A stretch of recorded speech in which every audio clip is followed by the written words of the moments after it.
कामाचा माणूस आणि शब्दांचा पक्का म्हणून ओळखले जाणारे, राज्याचे कणखर नेतृत्व करणारे लाडके उपमुख्यमंत्री अजित पवार यांचा दुर्दैवी विमान अपघातात झालेल्या निधनाने संपूर्ण राज्यात हळहळ व्यक्त होत असतानाच धुळे जिल्ह्यातील शिंदखेडा तालुक्यात देखील सर्वसमावेशक घटकातून आपले दादा गेले अशी प्रतिक्रिया, निःशब्द भावना प्रत्येकाच्या चेहऱ्यावर उमटली आहे. विकास झालेल्या स्थानिक स्वराज्य संस्थेच्या निवडणुकीमध्ये धुळे जिल्ह्यातील शिंदखेडा नगरपंचायतीवर राष्ट्रवादी काँग्रेस पक्षाच्या कलावती माळी या नगराध्यक्षपदी विराजमान झाल्या होत्या. या ठिकाणी भाजपच्या उमेदवाराला पराभूत करून नगराध्यक्ष पदाचा बहुमान मिळवणारा तालुका हा शिंदखेडा ठरला होता. याच शिंदखेडा तालुक्यातून कार्यकर्त्यांची मोठी फळी ही राष्ट्रवादी काँग्रेस आणि अजित पवारांच्या पाठीशी भक्कमपणे उभी आहे. मात्र अजित पवार यांच्या अचानक जाण्याने कार्यकर्त्यांमध्ये शोक पसरला आहे. याच पार्श्वभूमीवर आज शिंदखेडा बंदची हाक देण्यात आली होती. महाराष्ट्र राज्याचे उपमुख्यमंत्री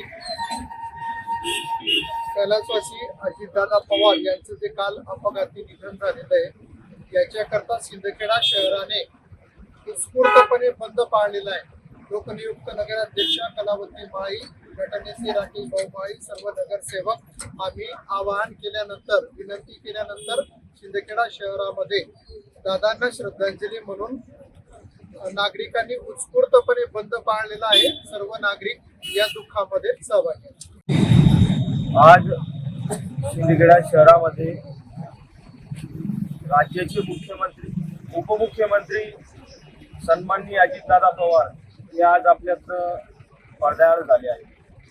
खरं बघितलं गेलं तर दादा जे काही नेतृत्व होतं ते फुले शाहू आंबेडकरांना मानणारं होतं. जे या दिवशी पहिल्यांदा दादांना भेटणं झालं आणि दादांचं एकच म्हणणं होतं की राकेश दादांना बोलले होते की शिंदखेडा शहरामध्ये कुठलीही निधीची आम्ही कमतरता भासू देणार नाही. आणि आज ते दादा शिंदखेडा शहराला पोरकं करून दिलं. खऱ्या अर्थाने बघितलं गेलं तर दादा हे कुठल्या एका जाती समूहाचे नाही होते. दादा हे संपूर्ण महाराष्ट्रावर आणि देशावर प्रेम करणारे होते आणि आज ते आपल्यातनं निघून गेलेले आहेत.